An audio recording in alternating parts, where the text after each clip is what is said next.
Can't get enough of that. Royalty-free music. Hi, guys. Whoever's here. I'm gonna look right now. Hey, Phil. How you doing? I'm doing great. Thank you for asking. Welcome to my stream. Welcome to my quarantine. I am having a good old day. Everything kosher? Everything happening?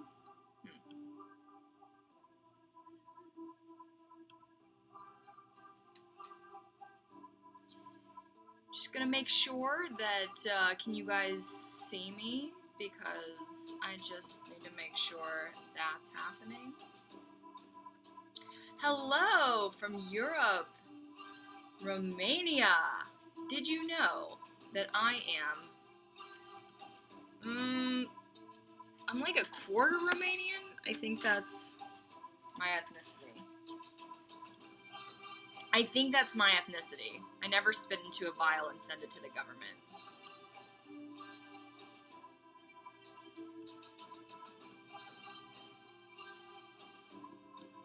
Just closing up all my tabs so that I don't completely shut down my computer. Overwhelm it. Cool. We're posted. We're alive. We're going to talk about our time inside. That could have been so much better. Anyways, just let me get make sure that everything's going smoothly here. Okay. Hey Phil, what did you have for dinner? Guys, first question of the live stream. Oh my god. Something in my teeth. What'd you guys have for dinner tonight?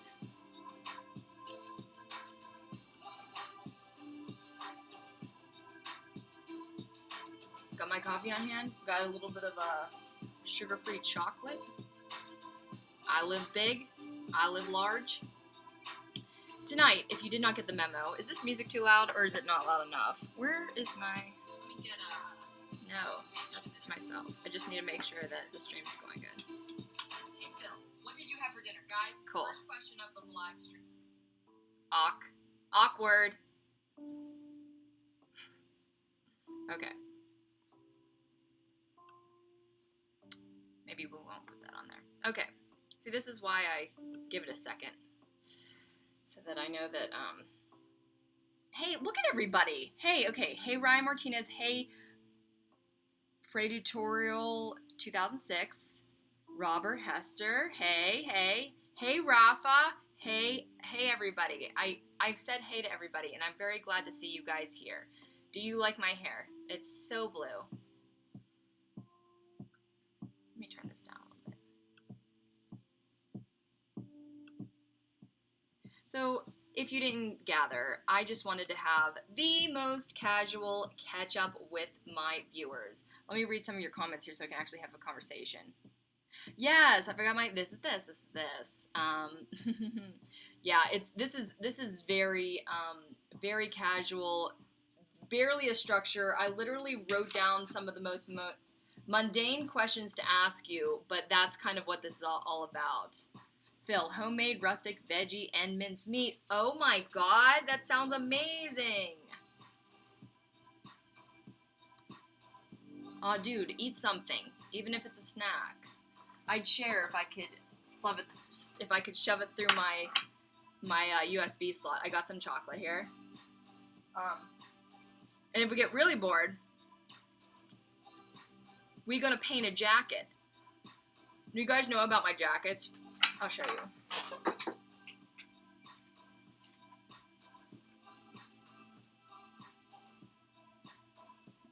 Alright. So a lot of you should know already, but I paint my jackets to make me look like a rock star. Duh, what else? But yeah. It would help that if I could see myself. There we are. Okay. So I don't know if any of you guys how many of you guys have seen my jackets, but that's what I'm rocking. I wear this to, like, all the rock shows. And then there is this guy. Is he cool or what? So, I wear it to rock shows, but I originally painted this jacket because I am a screenwriter. I'm an actor. I'm all these things.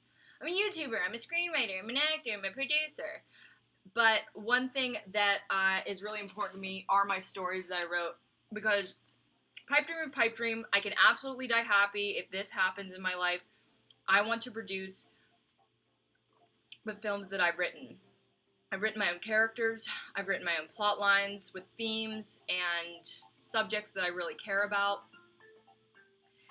And it's part of my identity as a performer. Like when I get any role, even if it's one that I haven't written, I get really into the costumes and makeup and look of the character, because one, it makes me transform into the character a lot easier. If I don't look like myself, if I look like this totally different person with a totally different style choice, I feel obviously a lot more connected to this new person.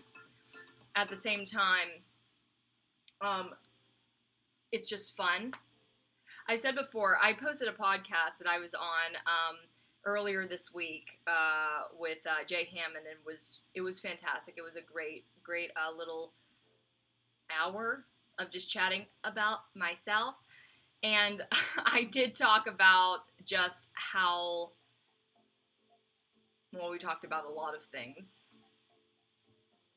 but I talked about how I still, a lot of the time in my life, maybe not now that I've moved out of the house, out of my parents' house, and I've become a real adult, I feel like I'm always playing house, because the things that I do for my jobs, they come with their downfalls, of course, like being in the entertainment industry and not always knowing like being a freelancer or a gig person in general, not always knowing where your next check is going to come from.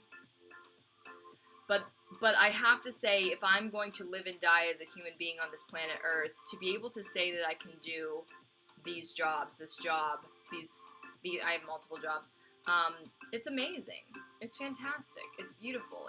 And I'm genuinely happy in my life, despite not being exactly where I need to be. Not that anybody is where they need to be right now, or are on the steady moving track that you usually are, because right now, we all at home. And that's why I want to do this. I've had a couple sessions of either live streaming or live talking with my individual friends, and I think it's really fun. So I thought it was a good way to spend Monday's video. I'm going to read some of your comments over here. Thug.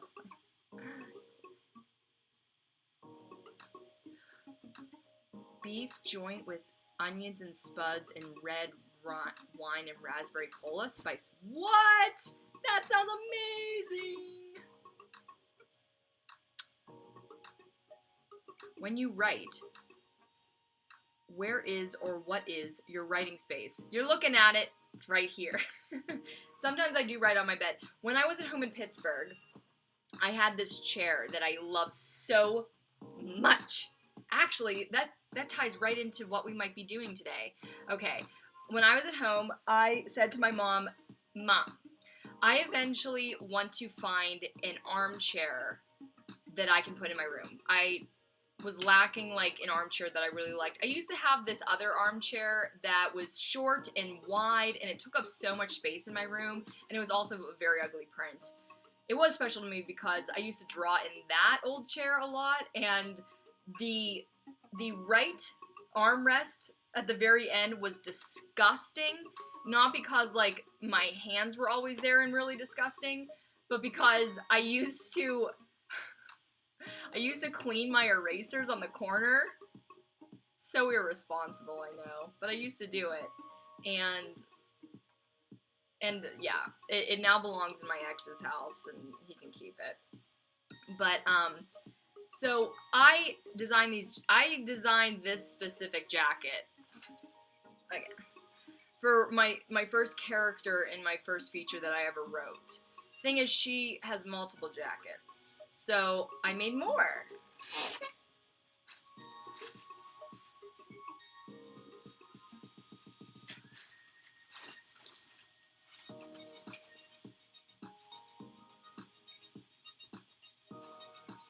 picked up this sick joint at a vintage store.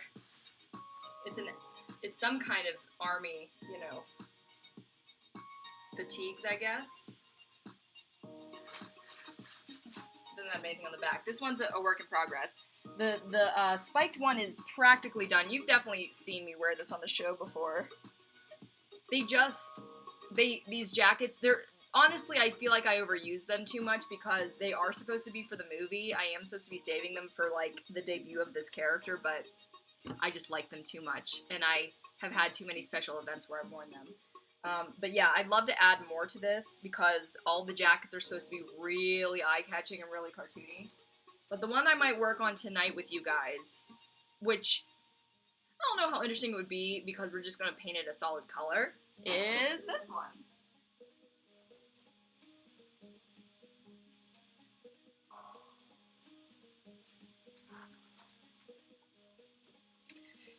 So I already started this one today, and it's going to be one color. So I already started it. So I already started just painting it basically a dark red. It's not as dark as my curtains, but it's still red. It's actually pretty tacky right now. But this jacket particularly, I get all my jackets, you know, Goodwill, cheap, or whatever. The studded one was a plain black jacket from Forever 21. You know, the other one was vintage, and this one was from Goodwill. It's a garage brand. It's actually pretty expensive at Goodwill. My Goodwill sucks. I hate my Goodwill so much here in my town that I live in. But I'll just put it on. All right.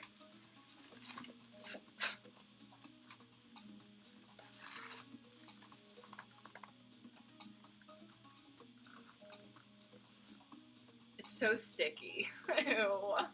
It's not wet, but it's tacky because I think it's the nature of the paint, and it might cure a little bit more over time. Do you like my blue eyebrows, by the way? I am so digging it. Come on, guys, work with me. I'm streaming live here! It's royalty-free music station.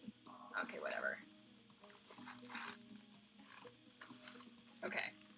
So, wow, I've never put it on yet. God, it's a lot, isn't it? Alright, so okay. So here are the color blocks that I gave it. And then this other side is supposed to be like, can you guess what that is? Can you see? It's kind of like Starry Night, Aurora Borealis kind of deal. But it doesn't read so well. Like, it's like, what are you going for here, girl? Like, what are we looking at? And the rest of the jacket used to be this drippy silver and red, like, splatter. And it was just too busy and too unthemed. Like, there was no specific theme to it, and I was pretty disappointed. Also, it was black on the base of it, just like the other one, so I was afraid that in the movie where I'm going to be wearing it, it would be almost indistinguishable, like another black jacket with a bunch of crap on it. So I'm going to paint the entire thing red, which means tonight I might paint these lapels, and you can help me! So I've got, I even have all the paper set down here so that we can have a nice painting sesh.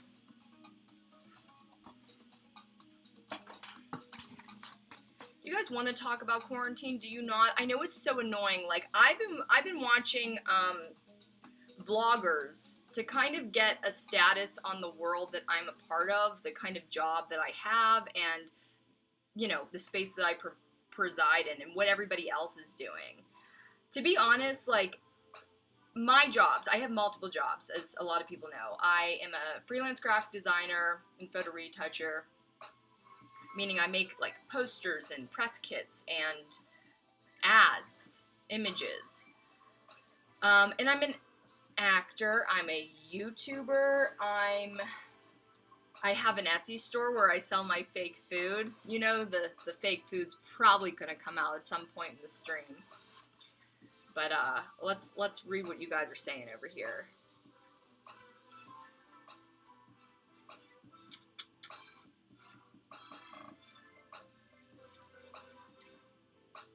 I'm just drinking water while I'm at my home office until 6 p.m. It's a good thing to do.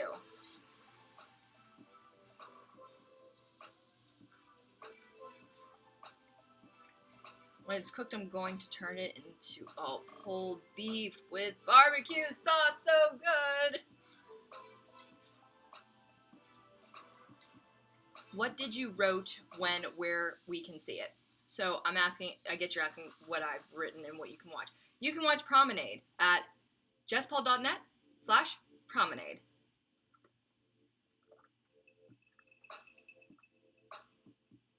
How much time do you set to write, and do you stick to deadlines writing? Actually, I'll explain a little bit about that. I have been trying to figure out the world of screenwriting for quite a few years now, ever since I was in high school, because I wrote my first screenplay when I was like 19. And I was majorly a DIYer, but I'm also a person that is not interested in like selling my script or being a room writer. I only want to really write my fiction and produce my own things. So I don't necessarily stick to deadlines, and I've actually been sitting on a script that I haven't finished the ending of for like, I don't know, 4 years now. And maybe it's something that I can do during quarantine, which is kind of like another thing that I wanted to bring up, because I've been noticing a similar negative reaction to quarantine. Well, obviously, it's a bunch of negative. It's, forced to stay in one place, forced to not be working and making money, scared of possible actual contamination, getting the disease on top of all of those things, and those things by themselves are very stressful. Now, for me, I sit in the same room anyways a lot of the time. I don't have a problem with not leaving my house for 3 days. I said it like multiple times during quarantine. It's just like, I'll be alright. Like, I've just been in this room for like almost like half a week without ever leaving my apartment. So, honestly, this isn't that different for me. It's, which might be unhealthy. I did leave today for the first time in about 5 to 6 days. I don't know how long it's been. These days are kind of bleeding together. But I did walk my ass up all the way to the UPS store to drop off an Amazon return that was like, it was like on its last day. And every time I leave the house, as you've probably seen, I wear my gas mask.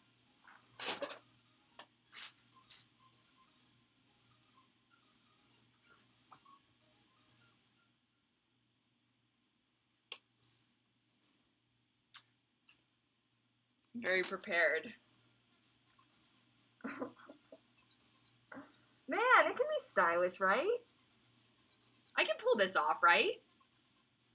A cop scared me today because I walked past his open window, and I was like walking to the UPS store, and I pretty much looked like this, and I had my blue nitrile gloves on. And he goes, "Hi," and I'm like, "Oh!" He was like right beside me. But a lot of people, so I do want to say something about these masks, because a lot of people are like, those don't work, or masks in general don't work. I think that the idea is, don't buy masks, don't use masks, don't buy masks and take them away from actual sick people if you don't already have one. At least that's what I've discerned, because these are used for a purpose. Like, they're worn in the medical field for a purpose. And a lot of people are saying, like, if you have it, this will stop you from giving it to somebody else, from coughing, from breathing. I read a story today. Actually, somebody posted it on a post that I posted about the hospitals becoming incredibly overwhelmed. And I read an article about how right in the beginning of quarantine, an entire not an entire, half of a, like, a choir, an official choir, like, that meets and practices. They decided to come anyways, and they had hand sanitizer.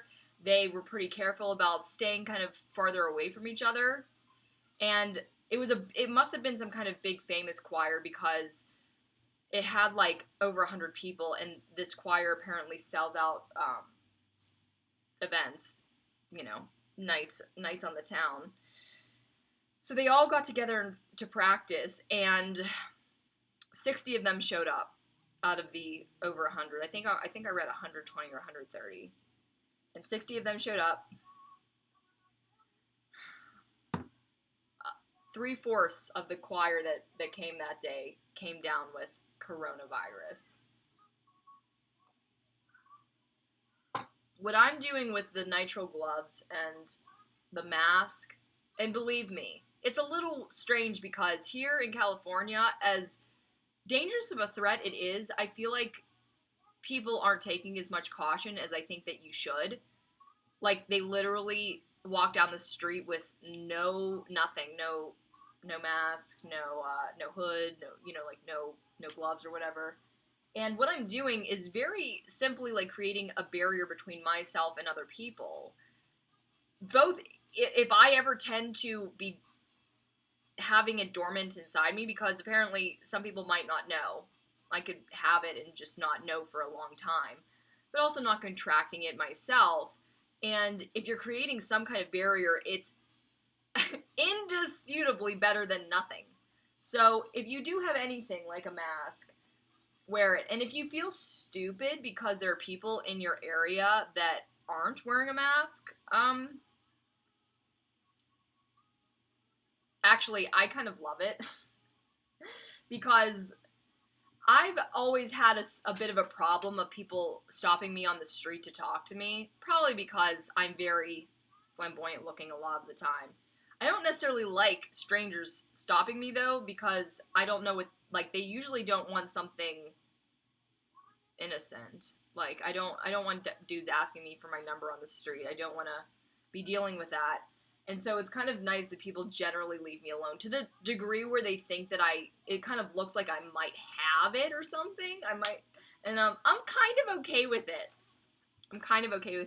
I had a weird interaction at the grocery store where the cashier was whispering to me.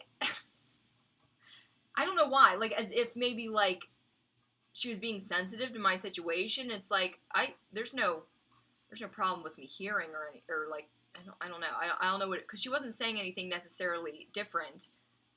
I don't know what that was about. Michael Jackson's jacket. Yeah, oh yeah, that is true.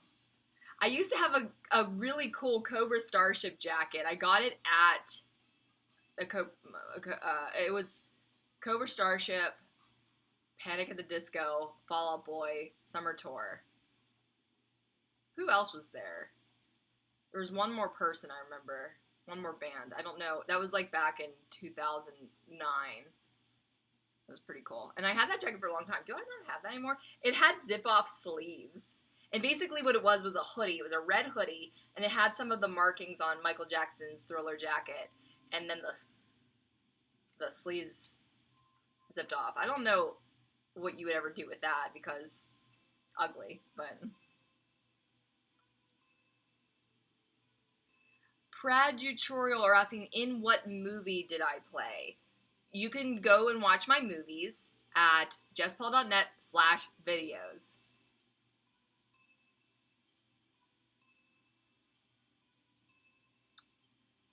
Hello, Valerie. Yeah, I'm wearing, like, it seems like this is getting worse and worse with every single passing day. And at this point in my life, I've come down to the conclusion that when there is a non-consequential way to be safer than sorry, why not do it?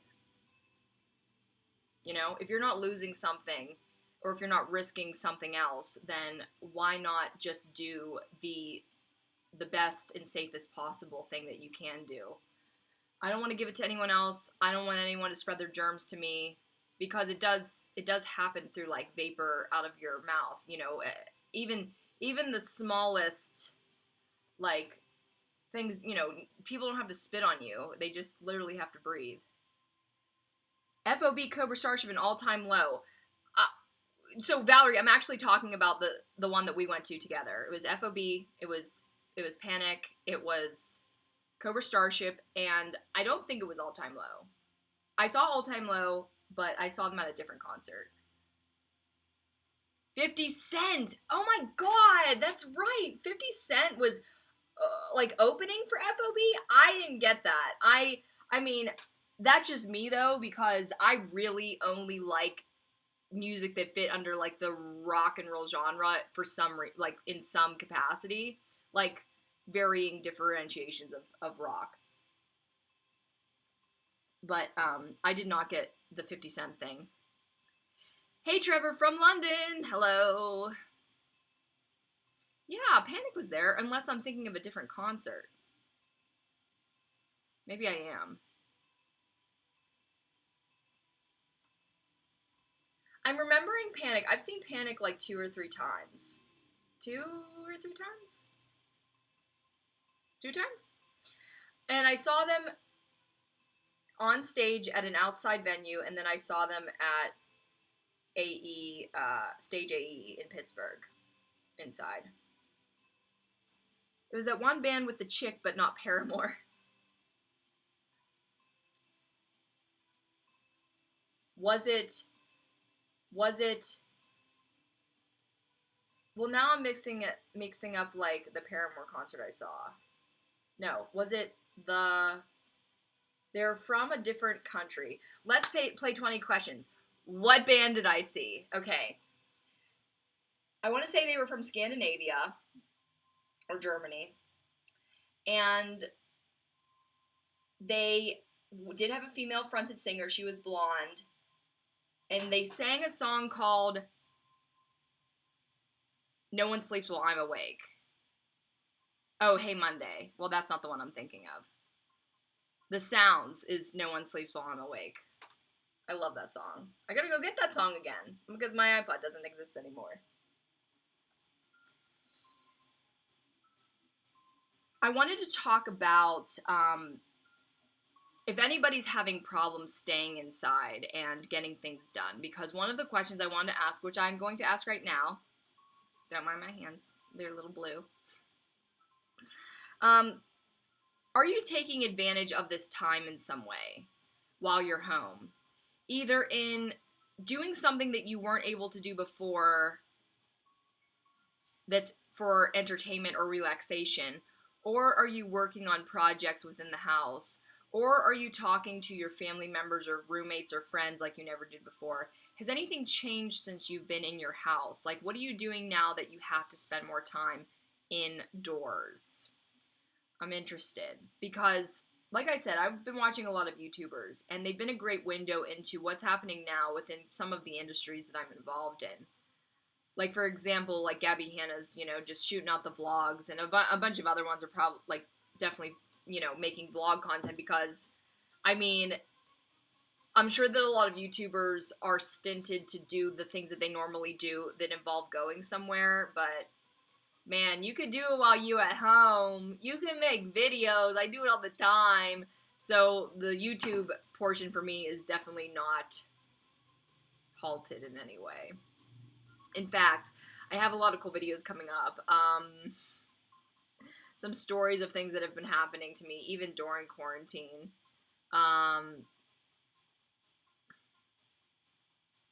Valerie, you know what I'm talking about. So, subscribe!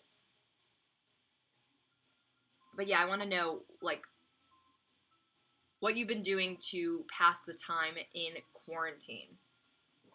To answer the question myself, you know my whiteboard. I have a lot of things that I like to get done, and I have multiple kinds of lists. I have my daily lists on the bottom. Then I have a monthly list. Is there anything? Yeah, I'm not going to show what's on these lists. I I have a monthly list that it's like I want to eventually get to it very soon. I'm going to start like putting these down into the weekly list. And then I have a long list up at the top in the corner. And it's all the things that I know that I should be doing or I should do eventually, but really don't want to start doing. It sometimes it's because I don't, you know what? It's mostly because I don't know how to start. Or the completing the project seems so large and overwhelming that I don't want to start. I know the answer to it. The answer is to start breaking down these larger things into smaller, bite-sized little tasks that start the process moving but not overwhelming you at the same time. But I never still got to them. I'm still working on the monthly list of things that I want to do, which are also kind of a back burner list, like things that I've already been putting off before Corona. So I'm really trying to get to those first, and then we'll maybe work on the long list. But I'm definitely not bored. I haven't been bored since like 2009. Then I made Wrecked Radio, and now look at me. I'm a beacon of success, she says sarcastically.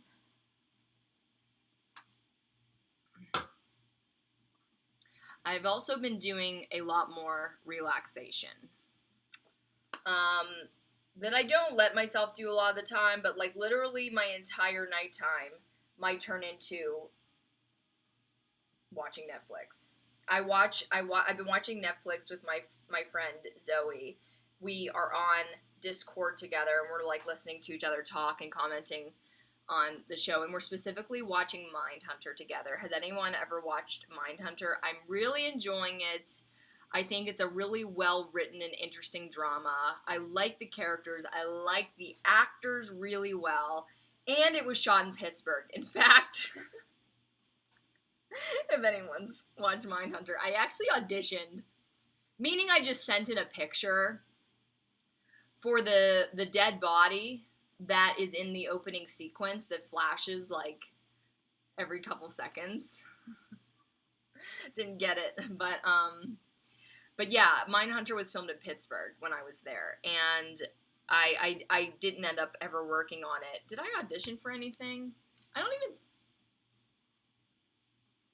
I audition for anything?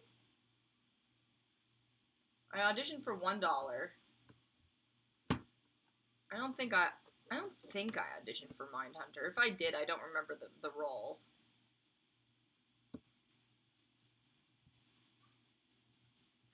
Oh, there may not be any more seasons. Oh, it was really good.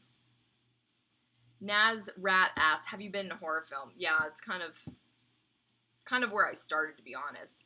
The first film that I ever produced that doesn't exist out in the world yet. It's done, but we don't have any distribution. It's called Brew House. You can like the page as I roll my eyes. Facebook.com/brewhouse, and it was a ghost story that was filmed all on GoPro 5s, GoPro Hero 5s, and I want it to be out in the world eventually. I want everybody to have their own opinion on it, but I produced and acted in it, and it's a thing. I've also done quite a few horror shorts, and also one of the screenplays I've written is technically horror. I've written 3 feature screenplays at this point. My third one is the one that I still need to write the third act to. But my second film that I wrote is a ghost story. I really like ghost stories. I think that if you've been following me for a while, then you would know that. I have a channel. I have another channel. Other than This Is Just Paul. I do with my friend Josh Maley, who is a director who directed a lot of 4 on 5, Shepherd, and then a couple other projects that never kind of took off. And we narrate scary stories. It's called Grimm's Frightmares. We are usually most active at Halloween because we have other shit to do during the rest of the year. But I listen to horror narration weekly at least. Bi-weekly, like definitely multiple times a week. I'm really only down to one narrator that I really like because all the other ones kind of get under my skin after a while. I'm really enjoying Let's Read. And I also found a narrator called Dark Somniac that I like as well, but he got lost in my recommended, so I haven't actually listened to him in a while. So Trevor is getting more readings done. Great. Go reading done. Yeah. And thank you, William. Hello. Thank you for the hair compliments. Are you going to write any sci-fi? I don't know why my brain never goes to sci-fi. I just acted in a sci-fi technically. It's called Galatea. Facebook.com/Galatea feature film. And that's probably my next release that is most important to me. I've got a couple things that I'm going to be acting in soon when this is all over. And I'm also going to be directing things too. And I've written a short that I'm going to be producing as soon as this is over. Yeah. I'm like looking at my list like, did I do all the things I need to do? Yeah, I can cross some things off. I can even cross live off because we've started. It's on its way. Sci-fi, I never really gravitated to because I really, for the most part, like to ground myself in like realism. And that's not even really true. I do like to take an approach where like we're focusing on people, like people and their reactions to things in some capacity. I guess every movie does that. But no, I never really, I never consumed sci-fi. I never really watched, that's the same thing. I've never really thought about sci-fi too much. I do like horror, though. What's your favorite horror movie? What are you watching on Netflix right now, and what's your favorite horror movie? I really, like, I like horror movies. I like psychological thrillers, which is another movie I have coming out. It's called Fang. Facebook.com/Fang the movie.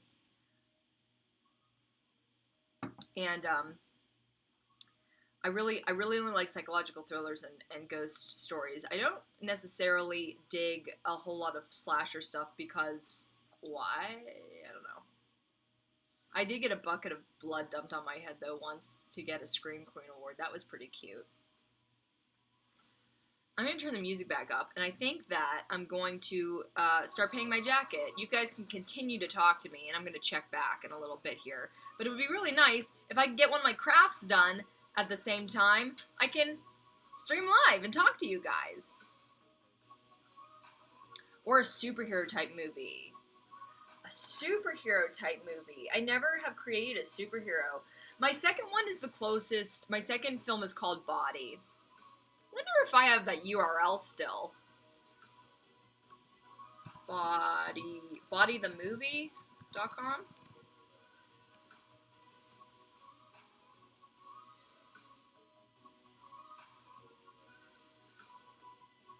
Oh, damn it.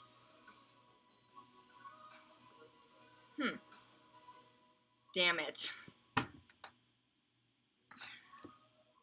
Body the comic? I'm saying damn it because somebody took the URL Body the Movie. It's a Thai film apparently. Body the comic.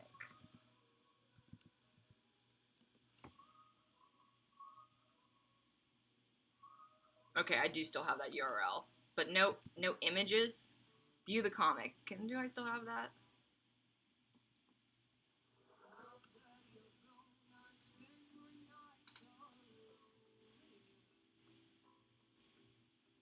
Oh, cool. Okay.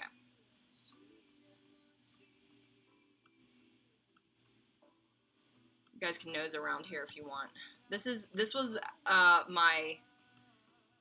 combines a lot of me right here in this link. Let me send it to you guys. In the chat. Can I do that? Can I put a link in the chat? Yep. Okay. So that link there is some of my art for this comic book. It's not the best. Like, I don't like it. It's not my best, and I feel like I could do better at this point in my life. I did this when I was 22. View the comic. Do I actually have the comic in here? A couple pages of the comic I really like. It's under teaser suspension. And Body is a story about a girl who comes back for her senior year in high school in 1972 in Quebec, Canada, and she goes to a Catholic school. And she newly can now see ghosts, and she gets a big fright in the church, and she faints, and that's what the teaser is. Was it spelled differently? I forget. No, I was thinking of naming Body with a different like spelling name, but I just kept it because that's the girl's name. That's the main protagonist's name. I really like it. Hopefully it goes into the world someday. I probably can't play Body because she's supposed to be like 17 years old, and I don't think I can pull that off anymore. As cute and young as I think I am. All right. Oh, here they are. Using Angelus leather plain shell, no spawns. So I've been a really bad detail artist, and I've literally been mixing these colors on the jacket and then just kind of spreading it around.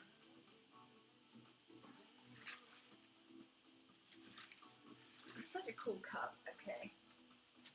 And maybe you guys will even see a disaster. Maybe I'll just spill a bunch of paint on my rug like any old Tuesday, any old Monday. Alright. Let's jam!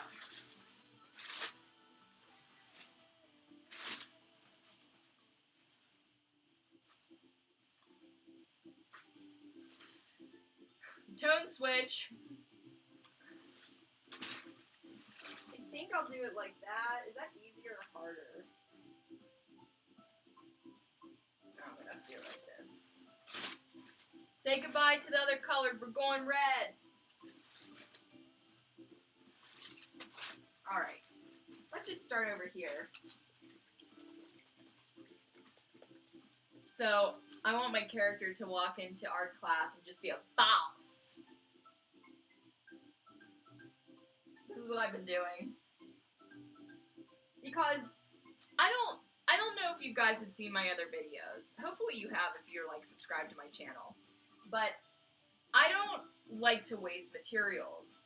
And when you have a palette that's not the thing, you're wasting the paint that stayed on the palette, right?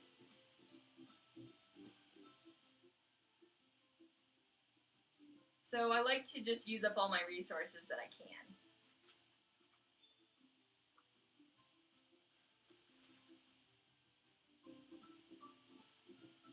So just do that. And also, I will say, like, I really don't mind. In fact, it might be better if this ends up looking a little bit DIY, because Charlie, the character who's supposed to be wearing these jackets in my film, she really is supposed to be kind of an artist, a DIYer. I really don't mind the idea that people will look at these jackets and think that she made them, because she did, or at least like bought them from a really cool other, artist friend or something. Ooh, I'm doing real good with that edge. How long will it last?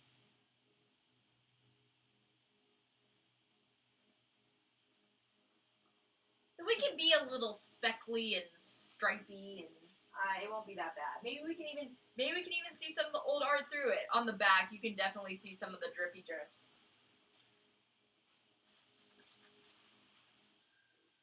But I did do a couple coats, and it ended up turning out pretty good, pretty solid in most places. We in quarantine, but we also in the club. I don't know if you guys can actually hear the music as loudly as I can.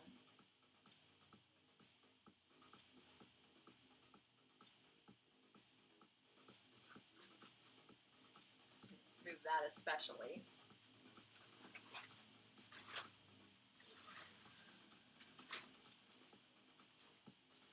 This is something that usually doesn't go on my list because I just take these jackets out and do shit to them at any random interval of the day. I think I painted this jacket like 3 times now.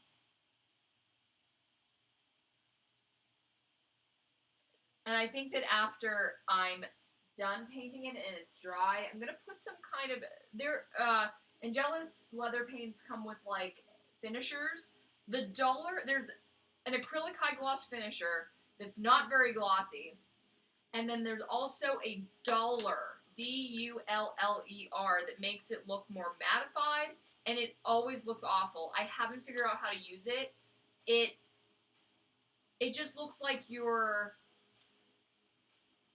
painting like very diluted white paint so that you just have like these white patches all over whatever you painted. I don't get it. Am I using it wrong? Do I not know how to use paint?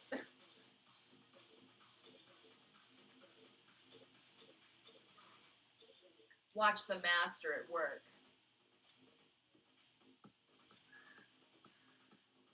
Okay.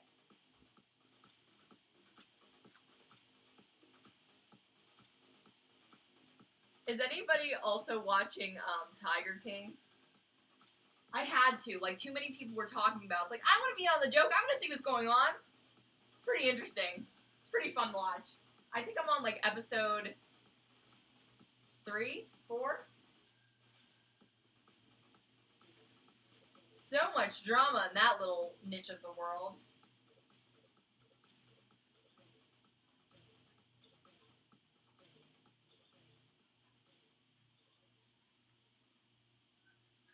Here's another question. Anybody doing anything for exercise inside?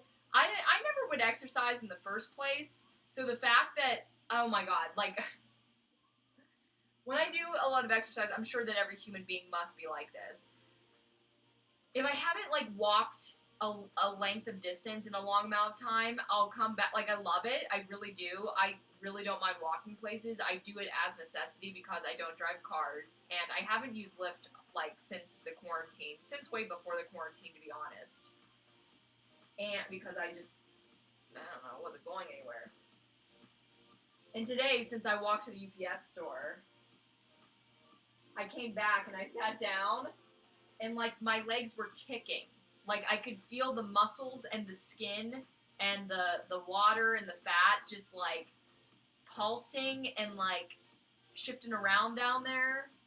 Not in a hurtful way, but just in a way that, like, was like, oh, we haven't done this in a while. It was a really nice walk. I'm really glad that I went out today because it made me feel a whole lot better. I still don't think that I've gotten to the point that I started, like, 20 minutes ago. What did I just say? I've noticed that people are getting into this funk of having all the time in the world to do something, because this time off from an official job and the responsibilities of paying a lot of things, like student loans and rent, maybe, like, no, my landlord still wants my rent, but, this is like a gift that I've been asking for, and now it's given to me. And I found that a lot of the things on my long list that I've been putting off regardless of a quarantine or a stay-home movement, I just don't want to do them. I mean, things that were on my long list for a long time, a lot of the time eventually did get done. And that could be the case for a lot of the things that are still on my list, but I've been feeling a little bit disappointed in myself, maybe a little bit depressed, because I know that I have all the time in the world now. I can do anything within the confines of my home. I don't have to answer to anybody right away. I don't have to go anywhere. I don't even have to make money. I can do anything. And yet, some days, I don't do anything but network on Facebook and get a half hour of work done and watch YouTube and Netflix. But what I wanted to say about that entire tirade I just went on is that if you are feeling that way, that you have you now have all this time to do the things that you meant to always catch up on, yet you're still feeling lethargic, you're still kind of feeling depressed, just know you're not alone. That's all I really wanted to say. I think a lot of people are going through it, especially the productives, the progressives in life. Like, I consider myself a real go-getter, somebody who makes my own jobs. Like, half my jobs are businesses that I either created or am ahead of in some capacity. So I just want to kind of put it out there that if you're trying to find the silver lining in this, and it's getting harder with every day that passes, just know all humans are experiencing it, and you're not the weirdo.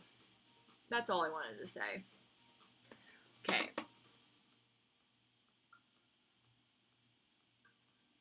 Trevor says, as you do a lot of crafting and handmades, do you have a favorite prop you used on set or saw in a film you liked watching?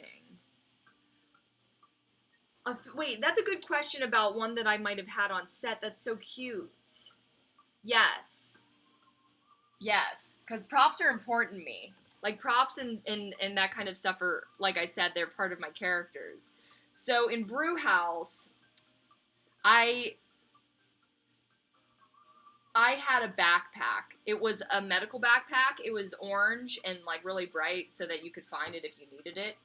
And it was brand new. We bought it brand new. It was so cute. And my character wore it. And it was part of her character a lot because she was the one that was always trying to fix things, trying to set things right within the group of the ensemble cast.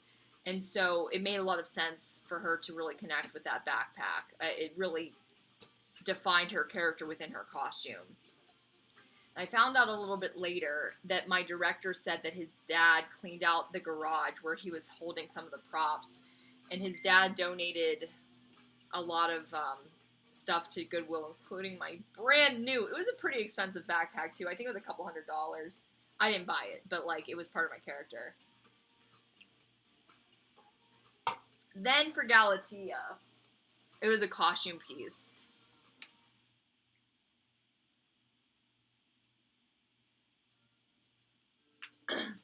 I wear this hat in the entirety of my movie Galatea, pretty much, almost.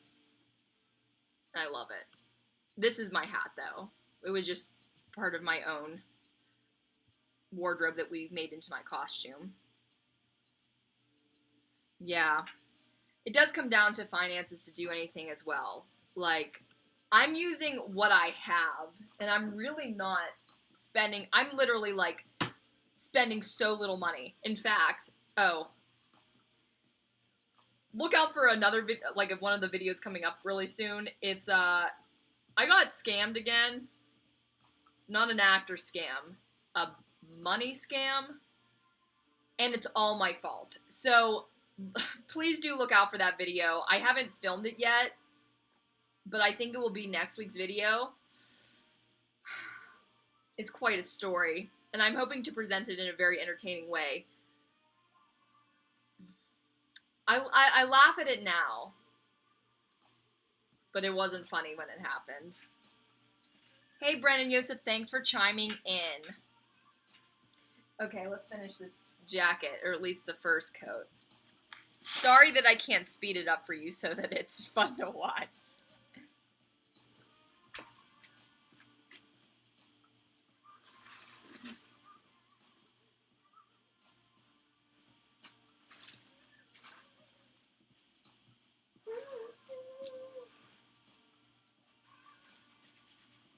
Another question, if you're not watching things on Netflix, damn, I look good in this hat with this hair. Isn't it cute or what? Oh my god. Oh my god, that's so rad. Too bad I live in like 60-degree California. It's 60 degrees right now. Wait, did I ask my question? What are you listening to these days? Are you listening to anyone new? not necessarily like somebody new on the scene, but like, did you discover a music that you never heard before? An album? A band? An artist?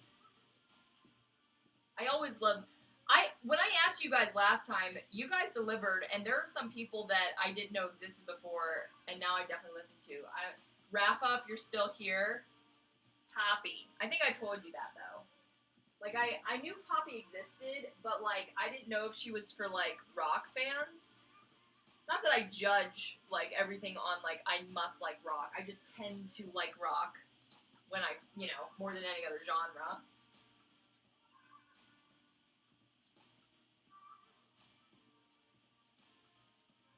Oh man, if I don't mix this correctly, we're gonna have all kinds of different shades of red. I've been trying to do like 3/4 red and 1/4 purple to make it like a little bit of a darker, winier red, because I do like candy reds, true reds where they belong, but I almost always like a red with a little bit more depth.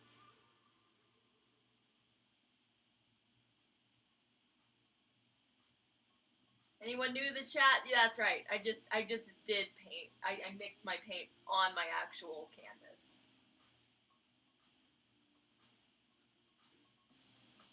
To answer my own question, I've been nonstop listening to Deftones. Like, when I like a band or I get into a band, it's like months. It could be months of me just like every single day spending like a couple hours just streaming one band.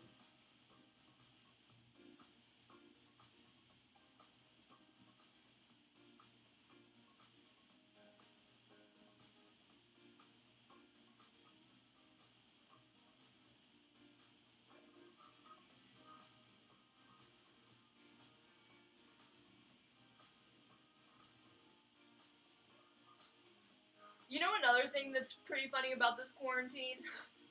I feel like I've talked to more people, like on the phone or Skype or whatever, than I have in real life. That's not exactly true. I do make it a point to go out and hang out with friends and everything, like on a regular basis before this happened. Like if I haven't seen a friend in like a month, I'd be like, oh, I gotta see that person.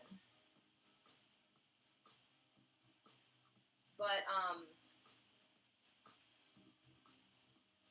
I have been connecting with people that I can connect with wherever they are.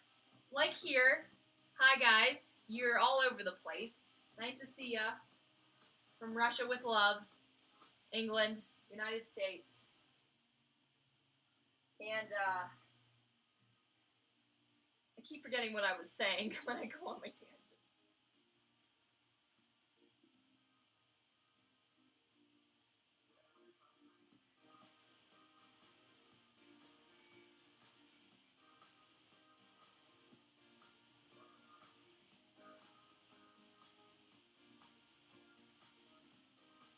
Oh, I got a little spot there that's bothering me.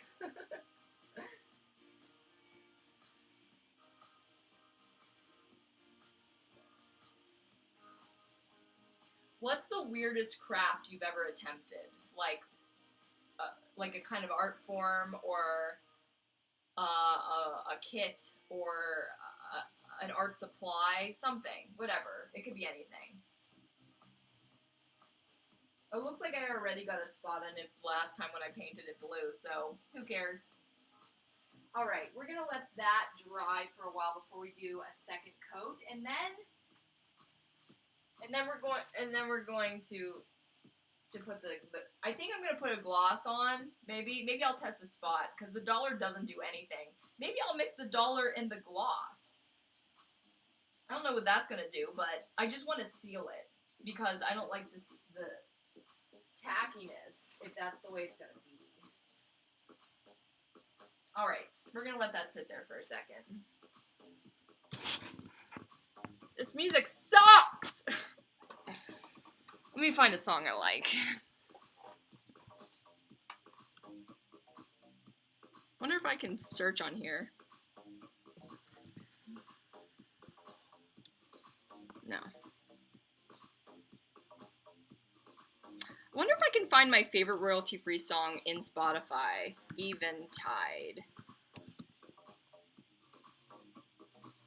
Hello? That's my favorite. There's quite a few,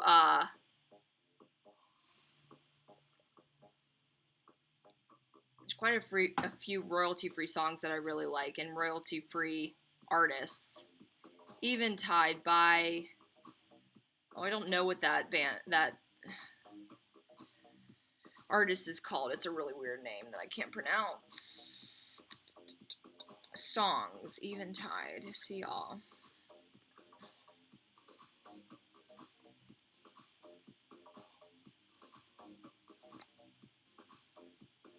Not seeing it anywhere.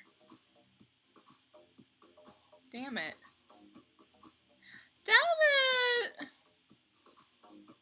But yeah, I've been listening to Deftones, Cross's Team Sleep that I didn't know.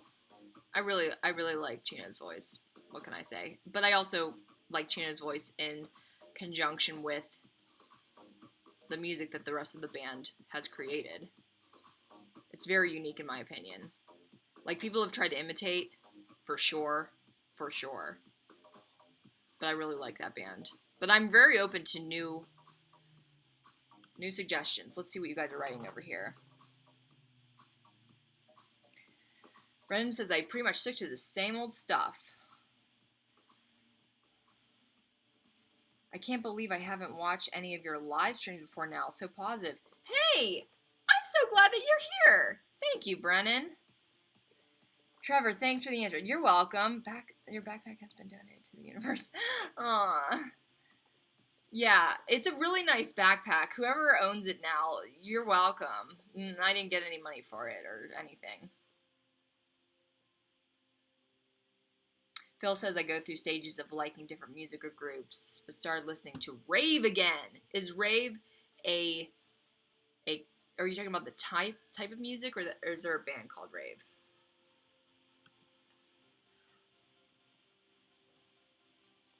Recently got obsessed with tiny moving parts. Writing it down, Rafa.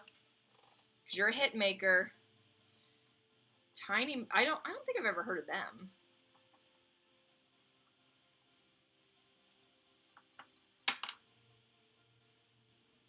The Poppy album is really cool. I've never heard much like that. It's kind of, it almost seems kind of obvious. Like, let's put a little cute little voice with a lot of extremely chugging metal guitars. Like, I guess that's kind of similar to baby metal. But they're not English. Or are they? I haven't listened to them enough. I apologize. I think I'm going, yeah. Types of music, like Hixie type music. Hixie, I'll look that up. I'm listening to more K-pop now. Are you really, though? Like, honestly, people in like, all honesty, have been getting into K-pop, and I think I'm not really into it, because, for one thing, it's pop, it's really pop, and I really don't, I find value in it. I think that there's a lot of talent, a lot of style that goes into the music videos and the artists and the songs, but it's just a little bit too out of reach for me. But I'm very excited that we're becoming more global. I'll always be a person that wants to connect more as nations and as individuals.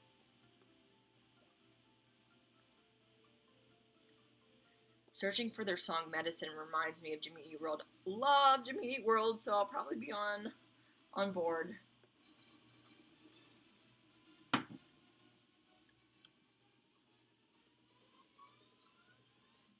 Let me see if there's anything I didn't ask you guys. Nope, I asked everything. I'll probably stay on for another 20. We'll leave this at the 30 mark, and unless I'm really on a roll, unless we're really in conversation. Technically, I can just stay here for hours. I've never done an extended live, probably because I think I would bore myself and everybody around me. Maybe we'll see how long we can go, and you guys can come in and out as you please. Why not? Like, I'm cool with that. Thanks for liking this stream, by the way. I see that it has a couple likes, and honestly, I mean, I am not going to go into the YouTube spiel you hear every single time, but every comment, every like, every share is so helpful. So I do appreciate everybody who interacts, which you guys right now are the most interactive. I am so grateful when somebody comes to the live stream because it's rare. Like, you know, people, even though they're all like at home on their phones, get distracted or don't care enough, and so I'm really appreciative that you guys are here to spend this time with me. And I hope that you're coping well.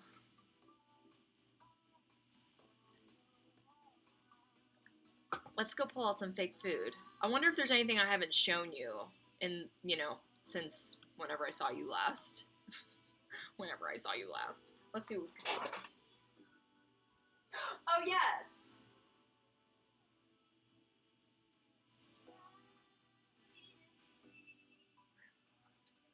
Okay. Alright.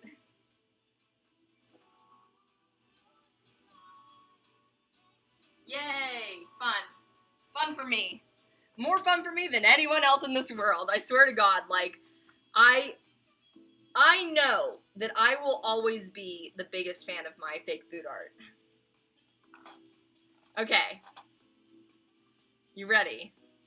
This is actually a piece that I made in the very beginning when I was figuring things out. I don't know why I decided, like, I definitely want to make this object, but it was at the top of the list for some reason, and I started making the individual parts before I decided to go a different route. So, do you guys recognize? Type in the comments if you are on board with this guy. Let's see if you can put it on your head, Jessica, without getting any makeup on it. Oh, or blue. This blue really doesn't come off, so that's at least pretty promising. Okay. Fix the hair, fix the hair.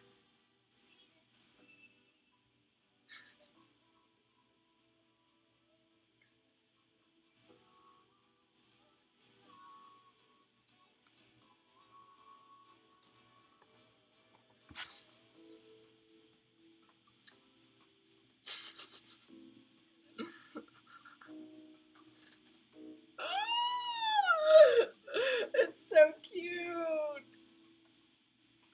Who needs to go into wilderness to have a campfire?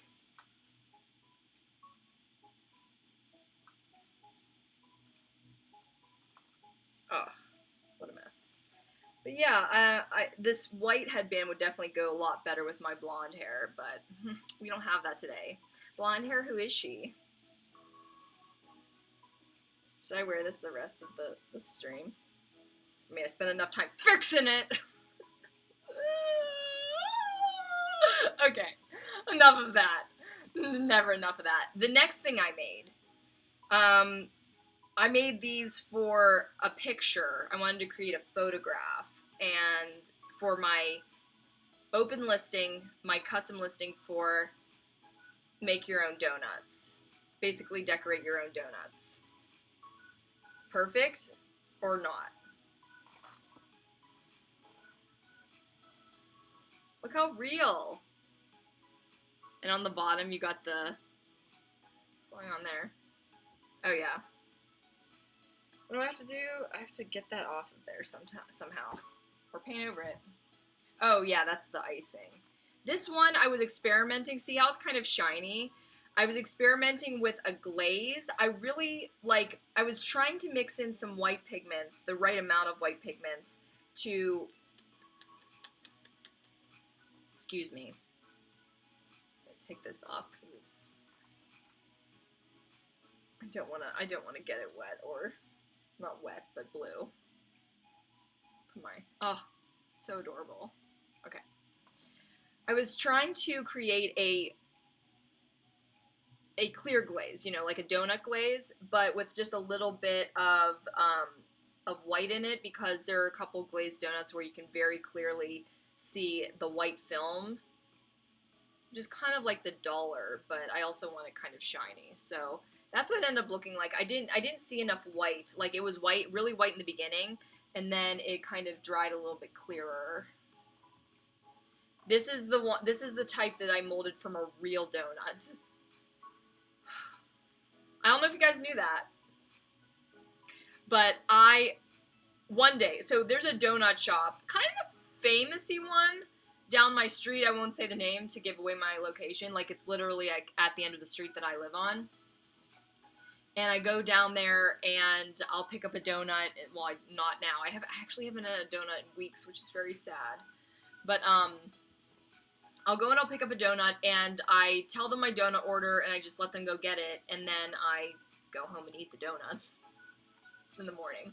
So I go down to this donut place and I say, this is my donut order, if you ever wanted to know. I get 2 donuts and I get a French cruller, either a white glazed, clear glazed, or chocolate cruller. I haven't ventured out, and I never tried a strawberry or a maple one because I don't care for either of those that much, so...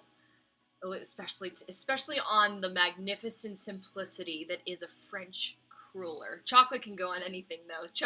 Chocolate's a free-for-all. Then I will usually get, like, a chocolate cake, chocolate glazed sprinkle donut, or a chocolate cake, chocolate glazed chocolate chip donut.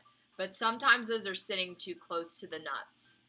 The donuts with, like, walnuts on it or something, and I'm allergic, so I don't want to have a bad morning. It's a s'more. It is a s'more. I'm reading your comments, guys. So enjoy the music while I read.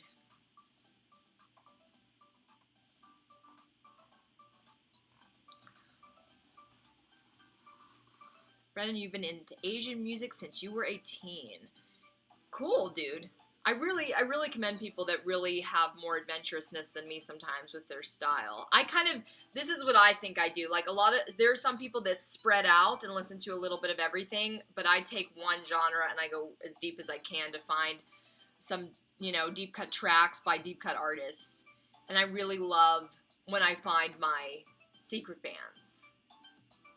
Do you guys have any secret bands? What I mean by secret bands, I did an episode of Rec Radio on This Is Just Paul, like, a couple months ago, where I talked about my top 5 bands that nobody's ever heard of. And I always get really connected to those kinds of bands because, like, let's take Panic at the Disco. One of the only reasons why I don't call Panic at the Disco one of my number 1 favorite bands is because I feel like it's so obvious for someone like me to like that band, and also I'm not adding anything new to the conversation when I say, like, oh, you should listen to Panic at the Disco. It's like, you probably have if you, like, know anything about pop-punk music.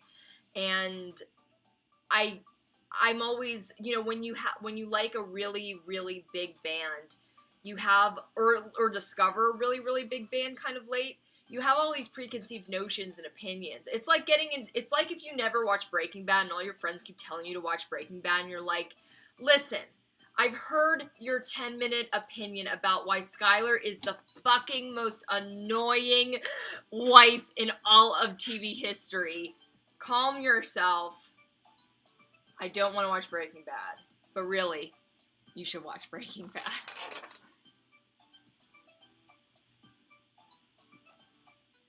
I think that's all the new stuff I have. I already ate dinner. I had a quick dinner before I got on, just so that I wasn't, like, sitting and eating, like, in front of you guys. And I had fajita filling. I've been making, one new meal that I've been really obsessed with, and honestly probably eating way too much of, but makes me feel kind of good, also doesn't make me, like, gain weight or anything, but I like these, oh my god, it's really good, actually. It's, what would you call it, a fajita? Quesadilla? I guess it'd be a fajita kind of taco. I'm someone who's very bad at all the different kinds of Mexican food. I don't know a I don't know it. I don't even know what to call it. I don't even know what anything's called. I don't know a burrito from a chimichurro or whatever it's called. I literally just am so ignorant. Anyways, I make this thing. You can tell. Okay, actually, tell me what this would be called. Okay, because I'm gonna tell you. So I have a low carb tortilla that I like to use. It's from Mission, and it's a low carb tortilla. It's really low carb actually. And I'll take one of them. They're very small, and they're like 70 calories. And I will. What do I do first? I put a little bit of oil in the pan, sprinkle a little bit of garlic salt on there, and then I coat the tortilla. I flip it up and down, and then I let it, fry for a little bit. Then I put a layer of shredded cheese, usually Mexican style, so we get a little bit of the yellow, a little bit of the white. Starts to melt. Then I put on chopped peppers, like bell peppers, mushrooms, and just this delicious blend of Mexican spicy, like chicken.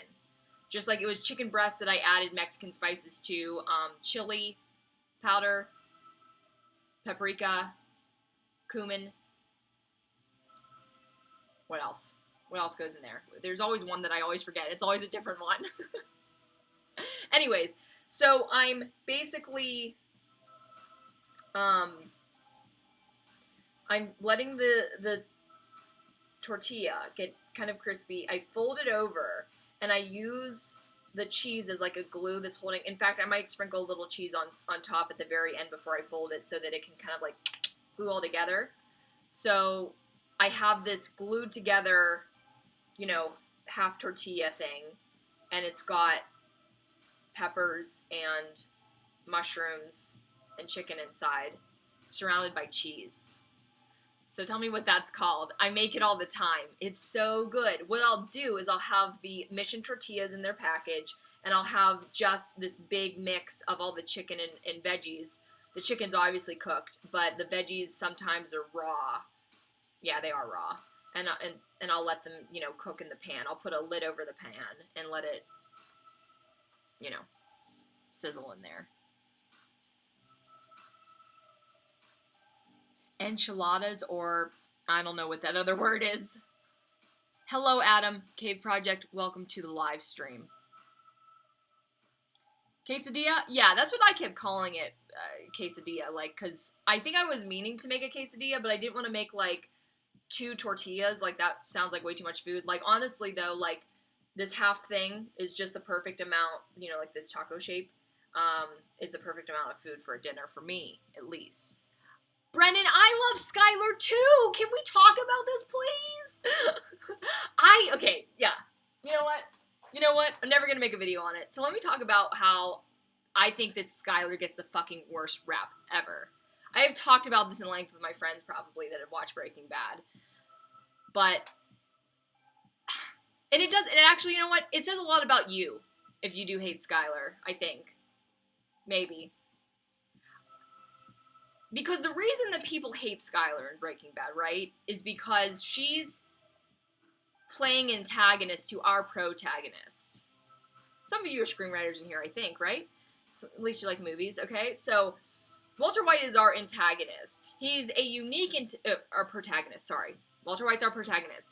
Walter White is also a very unique protagonist because he's considered an anti-hero, where we're on his side, we sympathize with him, we look at everything from his point of view, but he does things that are selfish, that hurt people, that we should be rooting against in any sensible drama, but we don't. We want him to win. Skylar, oh my god, where do I start? They did the writers did a good job in so many aspects. They honestly, really covered all of their bases. Including how they made Mallory, you just watched a video about the hate behind Skylar. I've seen them too. Skylar's real person. Yes. Skylar was not only a realistic person, a realistic, I think, portrayal of an average woman trying to live a family life to the best of her capabilities, who's intelligent, who has a grasp on keeping a family somewhat succinct, together, communicating, family breakfasts. God knows how many times you sit and, who eats breakfast anymore? Families don't do that. She really was a good wife character.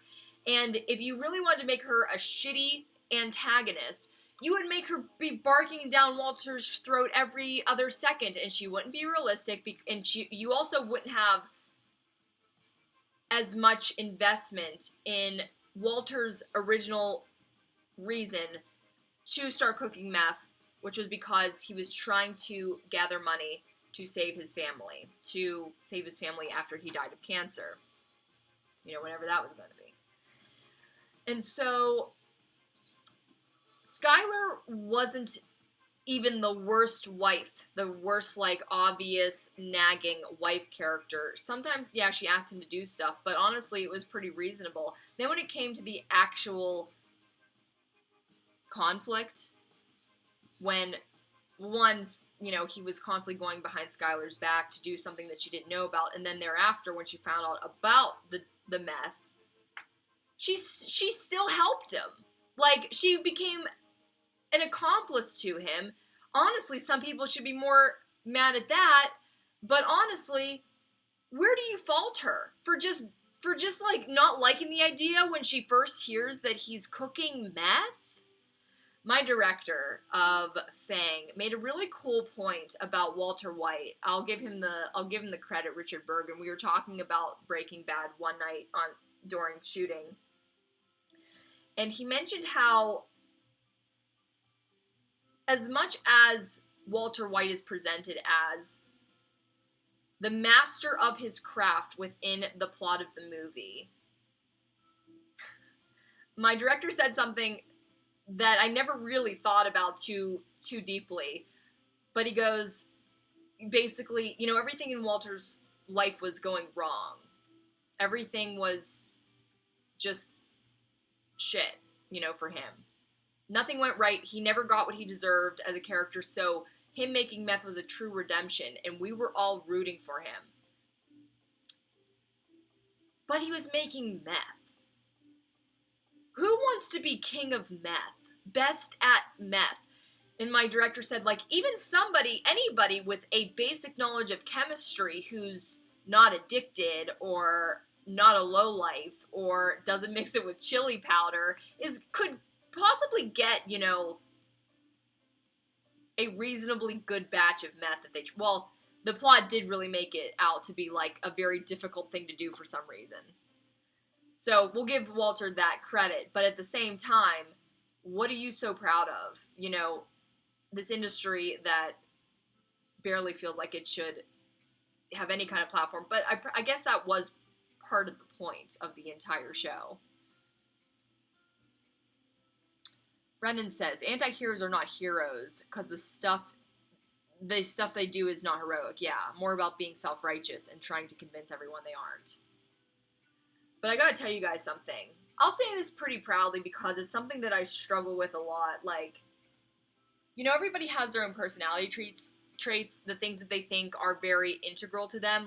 Say if you were to visit somebody who's really good at reading auras or really good at reading personalities, and they gave you a description of your personality, and you were to discern, maybe even if you read a horoscope, you were to discern whether you think that it's true or not. One time when I was in college, I went to a prom. My prom was... Who did I go with? Who did I go with? Oh my god. I'm sorry to whoever my prom date was, because I can't quite remember who I went with. I think I went with my friend Ryan. Pretty sure. I'm getting different dances mixed up. But anyways, some proms, I don't know if you You guys ever been to a prom? Some proms have a lot of things to do besides, like, dancing. Thank God, too, because when I was in school, whenever there was a school dance, all they would really play was, like, rap and hip-hop. I didn't know why. Because a lot of it I don't feel like you can really dance to. And so, and every once in a while they'd have, like, a punk hit on, you know, if it was in the top 40, but it wasn't as usual. And that was the year of, like, Soulja Boy, the artist and the song, or whatever the song's called. I guess is it called Superman? I hated that song. I remember running out of the prom, like, when it was playing. I was just like, this song is so disgusting. Anyways, so we had a bunch of different things to do at our prom. Our theme was, I think it was Hollywood, actually, like, Night with the Stars. I think it was called Night with the Stars, so it was, like, I don't know, there were a bunch of silhouettes everywhere of, like, people that were, I don't know. I don't know. I don't remember that well. It wasn't very, you know, memorably executed. Anyways, they had a handwriting analyzer.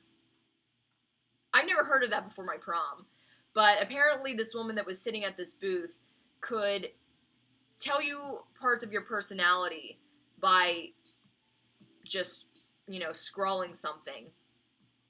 Which actually is a very smart scam gig if you really want to, you know, pick one. Because nearly nobody knows any kind of rudimentary understanding of handwriting analysis, especially pertaining to your very subjective personality. And then also, when you're at an event like that, all you really have to do is look at what a person is wearing, look at what they say in line when they're standing there and talking, and then get a little bit of a hint of what they're going to be like and what you could convince them that they already are. How hard could it be? Maybe I should get into that business. Anyways, so I did it. I got my handwriting analyzed, and I don't remember what she said, of course.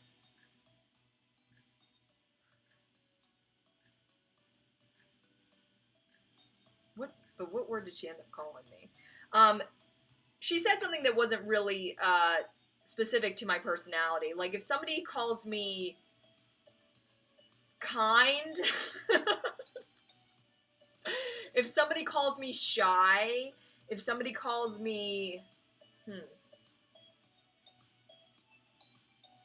if somebody calls me, I don't know, submissive or something, I'd be like, you, like, literally didn't even... That's not even close to what I could possibly convince myself that I am. No. So she gave me some kind of descriptors like that really described a personality that wasn't like mine. And I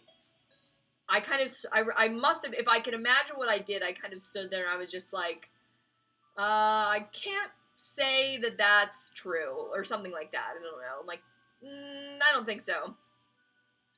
So she kind of backpedaled, and she's like, and I maybe the way I said it was extra snotty, like even snottier than that. And she backpedaled, and she's like, "You're very arrogant." And I'm like, "All right, that's closer than your other descriptors, but she could probably tell that by my attitude, I'm sure." No, but something I learned about myself is just that I have this weird dichotomy of, you know, having a big ego. And then also a lot of self-deprecation. How can you have two at once? Look at it right here. But yeah, I feel like I've proven a lot of my self-worth in a lot of areas. Even though sometimes I also think I have imposter syndrome and don't know why people give me all of the honors that I sometimes do receive. So it's a little bit all over the place, but I do get really mad when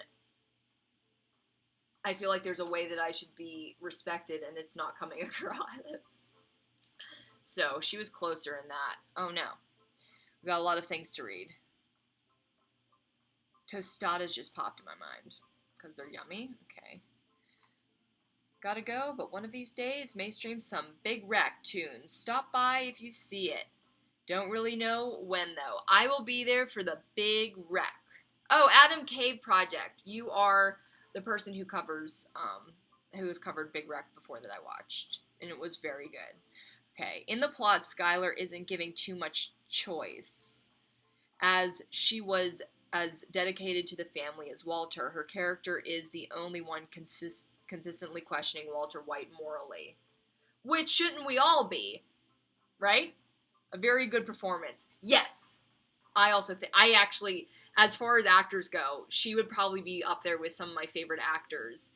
You know, to be honest, yeah. No, I think I'd say that, is that Anna Gunn? Anna Gunn? I know that's somebody in the cast. I think it's her. I think she's fantastic. One thing about Breaking Bad that is a good sign of any good, primetime drama, but especially in Breaking Bad, it really shined through.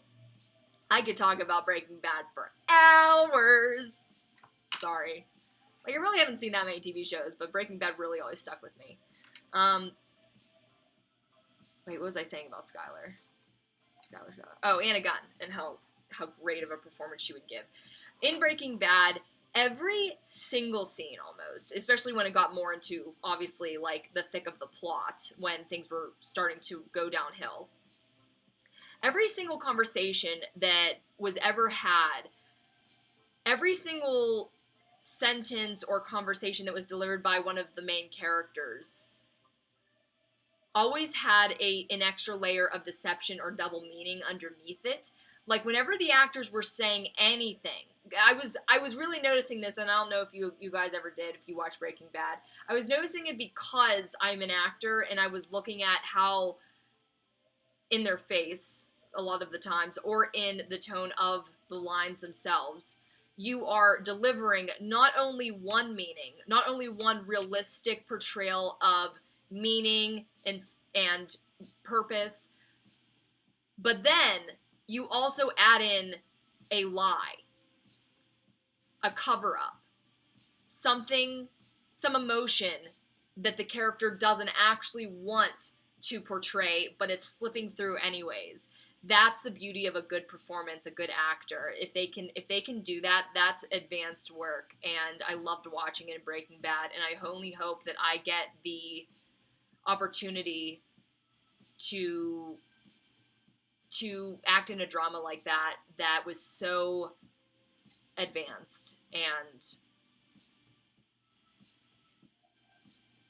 incredibly high quality. Thoroughly thought through over and over again.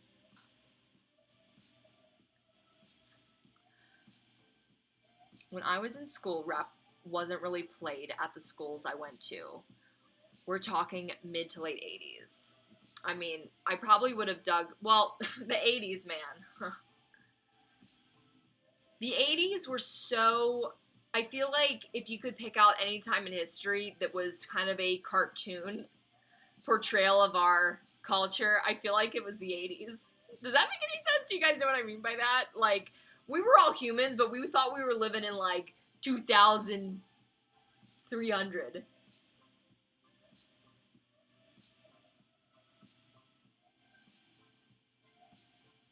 Is my name changed now? Lol, I don't know what that means, Azure Cloud, sorry.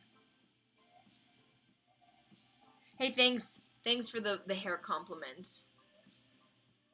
Do you like Better Call Saul? What do you think about Camino? Let's talk for another couple minutes. I'm currently watching Better Call Saul 4th season. I don't know, I think I'm halfway through the season, I guess. And in my opinion, I do like Better Call Saul a lot. It's moving a little slow at the place where I'm at right now. What can I say about that place in the plot? Well, I don't want to give any spoilers away if nobody's watched Better Call Saul, but I mean, I am in the middle, like, let's say I'm in the middle of season 4. Yeah, it's a little bit slow, and I wasn't always excited to turn it on, and I also, to be honest, was getting a little bit lost because it's been such a long time since I watched Better Call Saul season 3, it feels like, even though it was like a normal amount of time. But I wasn't remembering some characters, some plot lines, and so somebody would show up, and I'm like, who is this? I don't know what they used to do or why they're here. can probably do another quote soon. Let me finish my thought about, okay. El Camino. I was just talking about El Camino with a friend. And, I was talking about, Aaron Paul's performance in it specifically with my friend last night, or the other night, whatever. And even I'll say, like, I call Anna Gunn my favorite actress on the show because she was a master of subtlety. She really did drive home that dichotomy of meaning and portrayal. When it came to, Walter White and Jesse Pinkman, of course it was enjoyable to watch them, and I do really, really do respect them both in their own rights as actors. At the same time, I binged the season before El Camino came out, or I binged the whole show again. I watched it twice to both remind myself of what was going on in the show, what happened at all, and because I watched some of the seasons as they were airing on television. So it's been like years since I actually watched the first time of Breaking Bad, the first time through. So I wanted to get freshened up. And I don't know if you guys have ever binged Breaking Bad on Netflix, but it was a little intense how many emotions, how many breakdowns, how many rock bottoms the guys went through in a short amount of time, because you were watching all of these very dramatic episodes one by one by one, like within like a couple hours, and you're like, geez, Jesse has been so upset for like an entire season. It's kind of exhausting. And he, everybody has different styles of acting and different styles of character portrayal, whether you can define what kind you do or not. My goal, I'm going to say not what I do, but my goal as an actor is to always just try to be as realistic and natural as possible in my delivery, even if it comes off a little bit unimpressed, like boring. Like, I just want to make sure that people get lost in my performance, not thinking about how they're watching a movie. And of course, that's hard sometimes when you have lines that are hard to not make sound like a movie. I get some of those sometimes. But I do always kind of try to go for realism. I would say that Aaron Paul has a more over-the-top dramatic acting style in general. Like, he really can do the angry face. He really can do the yelling. He can do the high drama, which, in my opinion, sometimes serves better on stage. It makes me think that he's a stage actor, even though I don't know if he was. I thought I did a little bit of research on that to see if he was on stage before that or not, and I don't actually remember if he was. So I feel like Breaking Bad was one of his much earlier things in his career, like one of his, but I don't remember that detail either. Anyways, I think both Bryan Cranston and Aaron Paul could sometimes be a little bit overdramatic within their deliveries.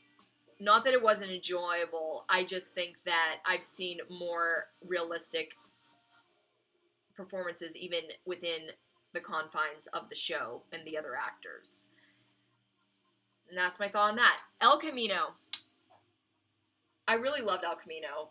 And Valerie, if you're still here, I'll probably just be repeating some of our conversations on what we thought on the movie. But that El Camino was something that I really loved. The thing about El Camino that was odd and that was hard to get through, not hard to get through, but like you had to take into consideration, is that now Jesse is the protagonist, which was not the case for Breaking Bad. Walter was always the protagonist. Jesse was a very close second bill, as far as like importance to the plot and the center of the show. So now we get to see Jesse in this story that centers completely around his own decisions and his own agency. And one thing that I kind of forgot about exactly who Jesse is, because the way that El Camino, and this is all the credit really, I'm sure, to Aaron Paul and the director, but I mean, Aaron Paul did things that didn't necessarily need to be scripted, but they were Jesse through and through. And of course, he's never going to forget the character he created. But I forgot when they set up the plot of El Camino, they really styled it like a classic action movie. There was a shootout. There were some runarounds to some chases from the cops and stuff like that. But there were two instances of where we were reminded that we were watching Jesse, who isn't the mastermind, meth cooking protagonist, anti-hero. He's Jesse Pinkman. And the two scenes that really drove that home were when he went to the vacuum store and he had the big dispelling of how he knew that the guy didn't call the cops because you don't hang up on the cops. Like, that was his logic, I guess. And he was so fired up about it. Added a couple bitches in there in his speech to make it extra Jesse Pinkman. And then the sirens start blaring behind him, as in, like, you idiot. That's not even true. And then the second time that we were reminded that this was Jesse Pinkman that we were watching was, okay, I'm sorry if you... I'm listening and packing, Valerie. I'm sure, Valerie, that I've said this to you before. But the second instance where I'm like, okay, Jesse Pinkman, this is who he is, was when, spoiler alert, please. That's paint, not blood. It's during the big shootout when Jesse's mowing him down and he's crying because Jesse was opposed to Walter in the way that he cared about life. He cared about a Beatles life. He cared about a human life, a kid life, a child's life, and future. That's who Jesse was. So we weren't watching some cold, hardened, superhero that you see at the end of every single action movie. No Bruce Willis. No, name some more action heroes. We were seeing Jesse Pinkman mow a bunch of people down, and he really probably didn't want to. He did it for survival, and I really did love the story. I thought it was very entertaining. I watched it twice. and it also just gave us more. One thing that Better Call Saul does, and the team around, like, Better Call Saul, El Camino, and everything, is they really keep that through line of the reasons why the fans keep coming back and the reasons why everybody calls this such an amazing show. All right, let's do one more coat on the coat. Okay. And also, let's get a better tune.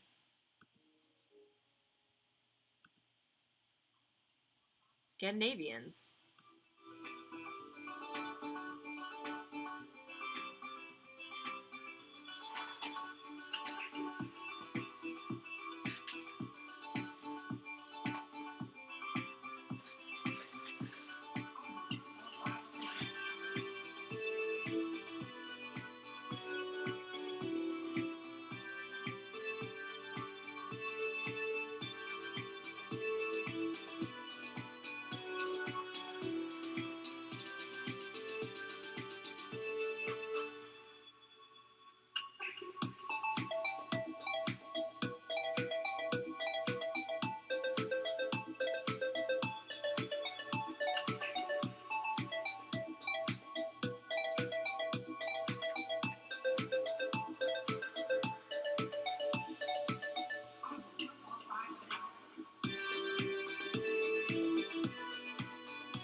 dark in here. It doesn't look dark, but it's dark.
I don't think I'm gonna...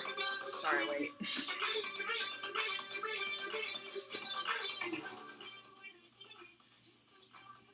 I don't think I'm going to do the gloss coat on stream just because that's boring. Is it? I found a little diamond on the floor that I don't know what it goes to. Like I think to my stud jacket, but I don't know where. Cause I don't remember like purposely putting like little rhinestones on it. Looks like it was in a ring. Oh, maybe it goes to one of my earrings or something. Huh. I don't know. We'll be finding the source of that for days. Looking for it. I think that all the coats are done on that, though. I think that's all I'm gonna do.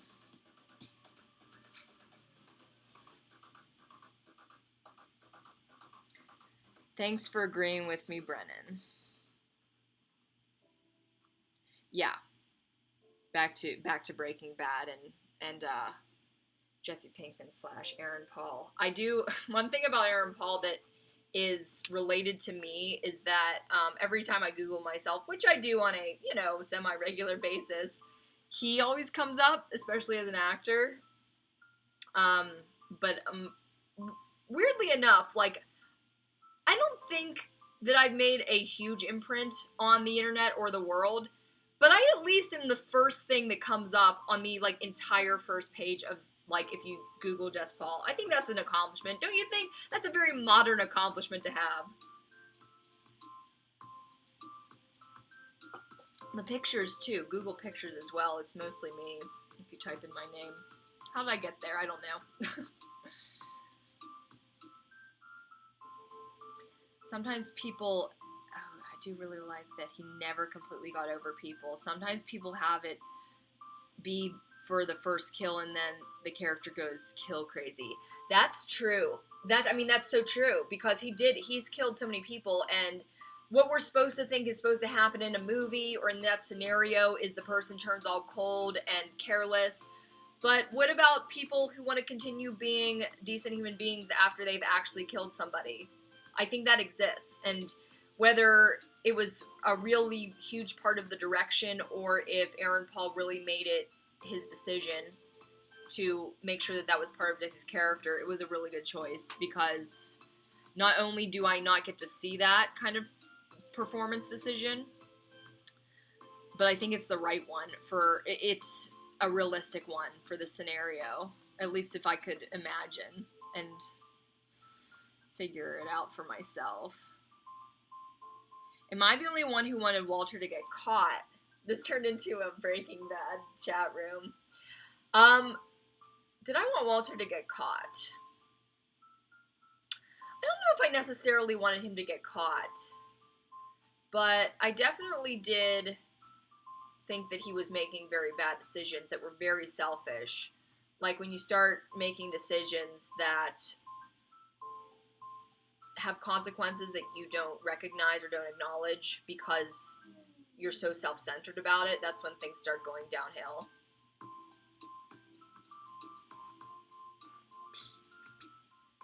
Since when is a hangout with Jess Paul boring? Hey, I appreciate it. I appreciate it, guys. Thank you, guys. Always find something to talk about, right? And I do. I really like when I land on live with the wheel. By the way, not sure how many people care, but I'm going to be bringing the wheel back eventually. It's been gone for about a month. I'm looking at it. It's not gone anywhere, but I really wanted to just put out some of those videos that I put out sooner than later, just because they were relevant at the time, in my opinion, some of them. And I just wanted to put them out there. So once I kind of am ready, I'll do the wheel again so that we can have that more random thing. How many people really like the wheel and stay for it at the end? I've always been curious because, I mean, I guess that I can look at the average charts of watch time, but I'm just curious who likes to see what is on the wheel at the end of the show. Who likes it? Who doesn't care? Walter was selfish, but I still wanted him to win. I would say that thanks to Zercloud, I'm glad that you liked the wheel. Especially when it lands on Wrecked Radio. I know a lot of people like the Wrecked Radio. But, yeah. I mean, he was our protagonist, and he was a well-written protagonist. And he was very complex, as the rest of the characters were, really. Did you ever see some of the breakdowns by, I don't know, what is it, The Take? On YouTube that dissect TV shows and movies. Sometimes, I watch so much YouTube, guys, that sometimes I watch reviews and opinion pieces on movies and TV that I've never even seen. Like, I've never seen the original shows that I'm watching the opinion pieces on. Maybe that's normal to do, like, is that normal? I don't know. But I like watching them more sometimes than entire series. Yeah, brings a bit of randomness to my show. You know something about the wheel? I think I said this on the podcast that I was just on. But I also, besides, I'm sorry, I can't bring it because my light is, like, attached to the wheel. I'm sorry. Oh, no. Are we going to have a disaster? Don't. Just stay there. No. Oh, no. Stay. That was annoying. Anyways, so the thing about the wheel is that it is very random, and I'm very random. That's why it's very random. I like all the things that I like. I have lots of interests, like any human really should. But if we're talking about, like, YouTube technique and, like, becoming a popular YouTuber and all the things that you should do to be a popular YouTuber, a lot of people say to niche down and to really pick one thing that you focus on a topic. And I just don't want to do that.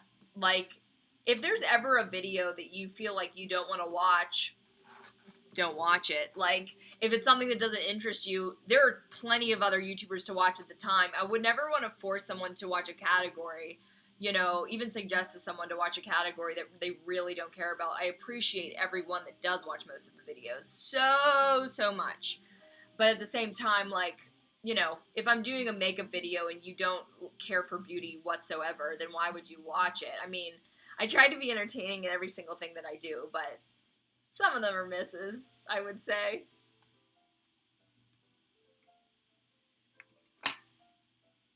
Well, it is now exactly 2 hours from our start time. Stream disaster.